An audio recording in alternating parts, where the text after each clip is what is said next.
Bonjour à tous. Donc ce matin, nous avons deux lectures, la première dans l'Épître aux Romains et la seconde dans l'Évangile de Luc. Et avant de faire la lecture, je vous invite à la prière. Seigneur, merci parce que ta parole est une nourriture pour nous, pour notre âme. Tu nous as dit que l'homme ne vivra pas de pain seulement, mais de toute parole qui sort de la bouche de Dieu.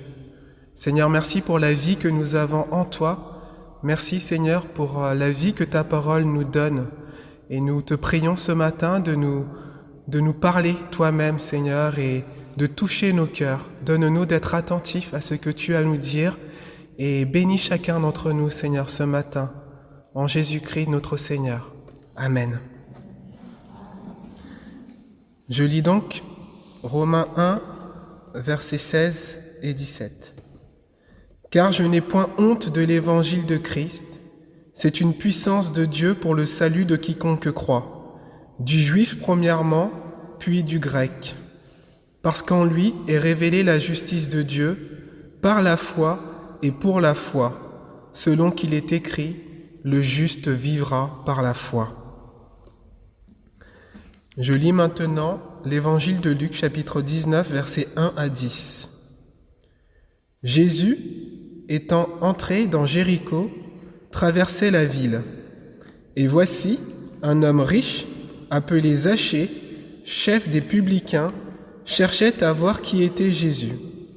Mais il ne pouvait y parvenir à cause de la foule, car il était de petite taille. Il courut en avant et monta sur un sycomore pour le voir, parce qu'il devait passer par là. Lorsque Jésus fut arrivé à cet endroit, il leva les yeux et lui dit « Zachée, hâte-toi de descendre, car il faut que je demeure aujourd'hui dans ta maison. » Zachée se hâta de descendre et le reçut avec joie. Voyant cela, tous murmuraient et disaient « Il est allé loger chez un homme pécheur. » Mais Zachée, se tenant devant le Seigneur, lui dit « Voici, Seigneur, je donne aux pauvres la moitié de mes biens, et si j'ai fait tort de quelque chose à quelqu'un, je lui rends le quadruple. » Jésus lui dit « Le salut est entré aujourd'hui dans cette maison, parce que celui-ci est aussi un fils d'Abraham, car le Fils de l'homme est venu chercher et sauver ceux qui étaient perdus. » Seigneur, ta parole est la vérité. Sanctifie-nous par ta vérité. Amen.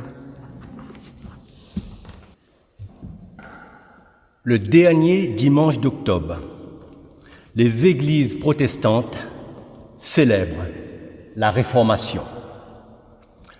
Le 31 octobre 1517, Martin Luther, moine augustin, allemand, affiche 95 thèses sur une des portes de l'église de Wittenberg. Ces thèses condamnent les excès et la corruption de l'église catholique romaine. Elles dénoncent les indulgences, c'est-à-dire le paiement pour le pardon des péchés, le purgatoire et la prière adressée aux saints. Ces 95 thèses se répandent dans toute l'Europe et déclenchent ce qu'on appelle dès lors la Réforme.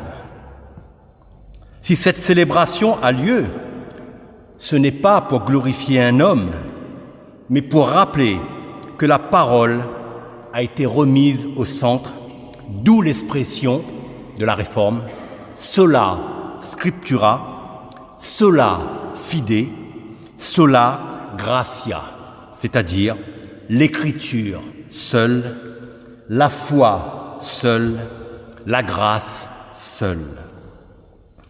Martin Luther était quelque peu torturé quant à sa destinée éternelle. Et c'est en lisant et méditant l'Épître aux Romains que l'Esprit Saint lui a fait comprendre l'espérance du royaume. C'est cette espérance qui avait été voilée, supprimée aux chrétiens, que Martin Luther a voulu redonner aux croyants. Luther ne désirait pas créer une nouvelle religion. Il désirait partager la vérité de l'Évangile que Jésus-Christ a donnée au monde. L'Évangile, c'est la vie nouvelle accordée par Dieu. Ce n'est pas une religion à proprement parler, avec des dogmes, à n'en plus finir, réservée à des initiés, à des penseurs de haut vol. Non, l'Évangile est donné aux humbles, aux pauvres, comme à tous ceux qui désirent sincèrement et avec humilité reconnaître Jésus, Fils de Dieu. Cette vie nouvelle n'est pas réservée pour le dimanche matin seulement, mais tous les jours de la vie. Luther n'est pas le précurseur de cette façon de penser, de comprendre, de croire. Avant lui, Augustin d'Hippone, dit Saint Augustin, au IVe siècle, avait aussi écrit à ce sujet dans son recueil de confessions. Et puis, il y a eu aussi Wycliffe, un Anglais, au XIVe siècle, qui a voulu aussi remettre la parole de Dieu au centre et qui s'est fait traiter d'hérétique. Après lui, bien sûr, il y a eu Jean Hus en Bohême, au XVe siècle. Un siècle avant Luther, a voulu aussi remettre la parole de Dieu au centre, a voulu remettre toute cette pensée des apôtres, tout ce qui est l'Évangile. Et il a été brûlé au bûcher à Constance. L'apôtre Paul aussi proclamait, même avant, dans l'Épître aux Romains, et c'est ce que nous avons lu, « Car je n'ai point honte de l'Évangile de Christ. C'est une puissance de Dieu pour le salut de quiconque croit. » Quiconque croit. Oui, l'Évangile n'est pas un dogme, mais une puissance de Dieu pour le salut. L'Évangile se proclame, se partage, se vit, se donne, et ce, en Église, en famille, entre amis, dans n'importe quel lieu, public ou non. D'ailleurs, dans le passage qui a été lu, Jésus s'adresse à Zachée du milieu de la foule en public et lui dit « Zachée, hâte-toi de descendre, car il faut que je demeure aujourd'hui dans ta maison. » Aujourd'hui, dans ta maison. Zachée, comme nous le savons tous, est le chef des publicains, c'est-à-dire des collecteurs d'impôts. Il est haï par le peuple. Il désire juste voir passer Jésus, et comme il n'est pas bien grand, il grimpe dans un arbre. Ce n'était pas vraiment une chose admise pour un homme aisé que de grimper dans un arbre. Mais Zachée veut voir Jésus, dont on parle tant. Certainement, il a entendu parler de Jésus, c'est ce que nous dit le texte. Zachée voulait donc voir Jésus. Mais en fait, c'est Jésus qui le voit alors que Zachée n'a pas cherché à être vu, sinon d'observer Jésus passer, perché dans un arbre. Il se croyait caché. Peut-être aussi à cause de la foule. Non seulement c'est Jésus qui le voit, mais en plus, il l'appelle par son nom. Chose pour le moins étonnant pour Zachée, qui se croit invisible autant qu'incognito. Pour un peu, Zachée aurait lâché prise et serait tombé. Et Jésus ne s'arrête pas là. Il lui demande de descendre de l'arbre afin que Zachée l'héberge chez lui. Pour Zachée, ce qui révèle de l'impossible, lui, le collecteur d'impôts, est appelé à accueillir Jésus, le rabbi Jésus. Jésus s'invite chez Zachée. Cette demande expresse est inespérée pour Zachée. Mais il faut bien noter ce que dit Jésus. Il ne dit pas « je veux venir chez toi, mais il faut que je demeure aujourd'hui dans ta maison. » Si Zachée ne connaît pas Jésus, Jésus connaît tout homme et donc connaît Zachée. Il est impératif, nécessaire, indispensable pour Jésus de demeurer chez Zachée. Le peuple murmure contre Jésus qui va demeurer chez un pécheur. Mais c'est justement pour cela que Jésus doit entrer dans cette maison. Zachée reçoit Jésus. Il est touché par la grâce, par ses paroles. Zachée croit en celui qui est venu loger chez lui. Et son comportement change. Sa vision du monde change. La perception qu'il a de lui change. Pour le dire à tous plus simplement, sa vie est transformée par Jésus. Par la puissance de sa parole, car, comme il a été dit précédemment, l'évangile de Christ est une puissance de Dieu pour le salut de quiconque croit. Zachée n'est plus l'homme pécheur qu'il était et veut réparer même ce qu'il peut. Aussi, il dit, « Voici, Seigneur, je donne aux pauvres la moitié de mes biens. Et si j'ai fait tort de quelque chose à quelqu'un, je lui rends le quadruple. » Et Jésus de dire, « Le salut est entré aujourd'hui dans cette maison, parce que celui-ci est aussi un fils d'Abraham. » Il est fils d'Abraham sur le plan spirituel et par appartenance à sa lignée. Ici, l'expression « fils d'Abraham » se réfère à la postérité spirituelle d'Abraham, c'est-à-dire à ceux qui, comme lui, sont justifiés par la grâce au moyen de la foi. Paul dira dans l'Épître aux Galates, « Reconnaissez donc que ce sont ceux qui ont la foi qui sont fils d'Abraham. » Galates 13, 7. Luther ne dira pas autre chose concernant le salut, la justification par la foi et non par les œuvres, et encore moins par les indulgences. En venant à Jéricho, Jésus avait une parole de salut pour Zachée. Sa vie en a été transformée. Zachée était connu pour prélever des taxes pour l'occupant romain et au passage pour lui-même. Zachée était haï, jugé, rejeté par le peuple. Mais Luc décrit l'homme nouveau racheté. Bien que Zachée accueille Jésus dans sa maison, c'est en fait Jésus qui l'accueille dans son royaume, et ce, pour la vie éternelle. Dans le texte, l'image de Zachée change après la venue de Jésus. Le regard que Jésus porte sur Zachée est aux antipodes du regard que la communauté de Jéricho pose sur lui. Ce texte peut illustrer la réforme protestante. En effet, Luther n'a rien ajouté à l'Évangile. Il lui a redonné la place qu'il n'aurait jamais dû quitter. Les traditions et le pouvoir humain avaient relégué la puissance de l'Évangile afin d'obtenir des biens temporels, un pouvoir temporel, tout en se disant successeur de l'apôtre Pierre.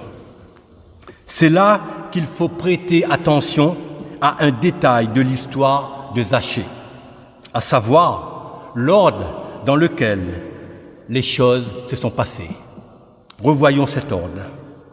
C'est par la foi et le changement de cœur, et donc d'attitude qui en découle, que Jésus peut dire que le salut est entré dans cette maison. Une lecture rapide du texte pourrait faire croire que c'est suite à la parole de Zachée qui veut partager ses biens que le salut est entré. Zachée ne peut dire cela que parce qu'il a reçu le salut. La foi prime sur les œuvres. Elle est première. Les œuvres sont secondes. Ce sont les œuvres de la foi. Une lecture rapide du texte pourrait faire croire que Jésus a dit « Puisque tu as changé d'attitude, Zachée, alors, le salut est venu dans cette maison, chez toi, pour te récompenser. » Peut-être avez-vous déjà entendu cette expression après une conversion. Les gens disent « Quand je me suis converti à l'Évangile ». Or, cela ne peut venir de l'homme, quel qu'il soit. Il n'appartient pas à l'homme de se convertir, car cela vient de Dieu seul. Zachée est l'exemple par excellence. C'est aussi pour cela que les réformateurs ont combattu l'affirmation de saint Thomas d'Aquin qui disait que l'homme participait à son salut. L'exemple de Zachée est parlant. En effet, premièrement, Jésus a posé son regard sur lui, à un moment où aucun changement d'attitude n'avait eu lieu. C'est l'appel de Jésus, deuxièmement, et l'acceptation par la foi donnée par Dieu qui permet à Zachée de changer intérieurement puis extérieurement. Zachée n'a aucunement participé à son salut. La réforme a voulu remettre la grâce de Dieu en lumière. Zachée a reçu les paroles de Jésus. Il a cru, la grâce a été sur lui. D'où l'expression qui a été donnée précédemment, sola scriptura, sola fide, sola gratia. Les œuvres ne sont que le reflet de la foi. C'est ce que dira l'apôtre Jacques. Je cite l'apôtre Jacques qui dit « Mais quelqu'un dira, toi tu as la foi, et moi j'ai les œuvres. Montre-moi ta foi sans les œuvres, et moi je te montrerai la foi par mes œuvres. » Jacques 2, 18. Zachée a montré sa foi par les œuvres. Il a désiré partager ses biens et restituer ce qui appartenait à d'autres. La réforme a permis que la parole de Dieu puisse être droitement proclamée.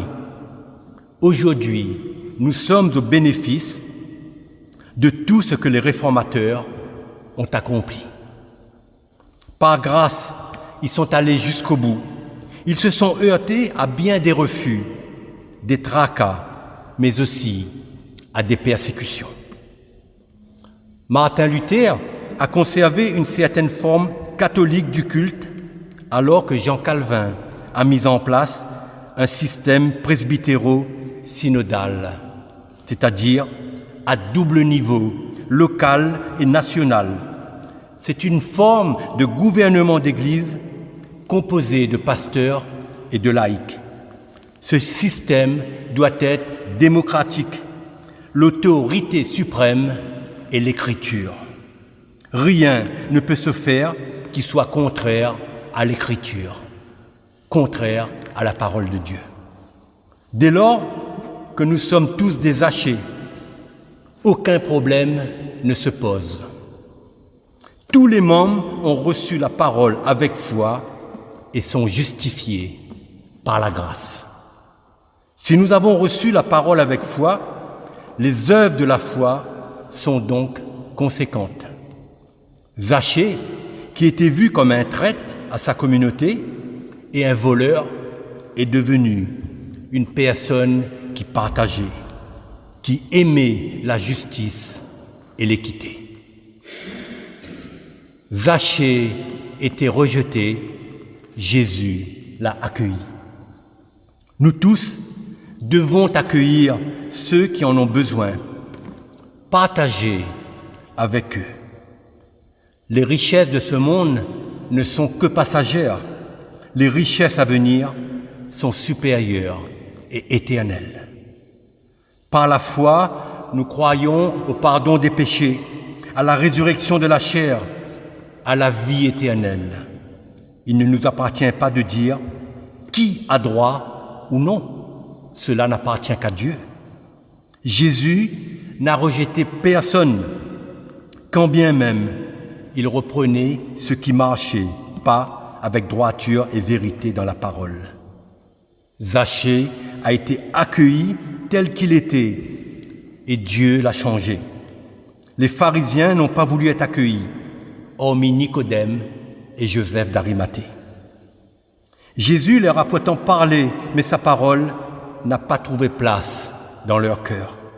Pourtant, ils connaissaient la loi, mais leur manque de foi les empêchait de pratiquer les œuvres de cette sainte loi. Ayons un cœur reconnaissant envers Dieu qui a permis que des hommes se lèvent pour que sa parole ne s'éloigne pas loin de nos cœurs. Sondons-la, puisqu'il nous est donné d'avoir à demeure une ou plusieurs Bibles. Lisons-la. Rappelez-vous qu'il était interdit autrefois dans l'Église catholique d'avoir une Bible. Seule l'Église était habilitée à dire ce qu'il fallait croire ou non. C'est depuis Vatican II, en octobre 1962, que les catholiques sont appelés à acquérir une Bible. Cette devise de Saint Jérôme leur est donnée pour les motiver. Voici ce que dit Saint Jérôme: ignorer les Écritures, c'est ignorer le Christ. Il dit aussi, si tu pries, tu parles avec l'époux. Si tu lis, c'est l'époux qui te parle. Pour nous, protestants, cette devise nous parle depuis longtemps. Que la parole de Dieu sonde nos cœurs, que le Saint-Esprit nous conduise dans sa compréhension et sa mise en pratique, que notre foi soit suivie d'œuvres à la gloire de Dieu, mais aussi de paroles d'exhortation, d'encouragement, d'amour et de vérité. Que cette parole vivante soit partagée autour de nous et que chacun puisse dire, comme Paul, « Car je n'ai point honte de l'évangile de Christ, c'est une puissance de Dieu pour le salut de quiconque croit. » Que nos visages disent aussi l'amour de Dieu, que nous sachions aller à la rencontre de notre prochain, comme Jésus est allé à la rencontre de Zachée, cet enfant d'Abraham qui était perdu, car le Fils de l'homme est venu chercher et sauver ceux qui étaient perdus, nous dit Jésus. Que nos cœurs entendent cette parole d'amour et de vie, et que nous la comprenions dans tout notre être, afin de la mettre en pratique, ensemble et séparément. Allons vers ceux qui se perdent et que seul Jésus peut sauver. À Dieu soit toute la gloire. Amen.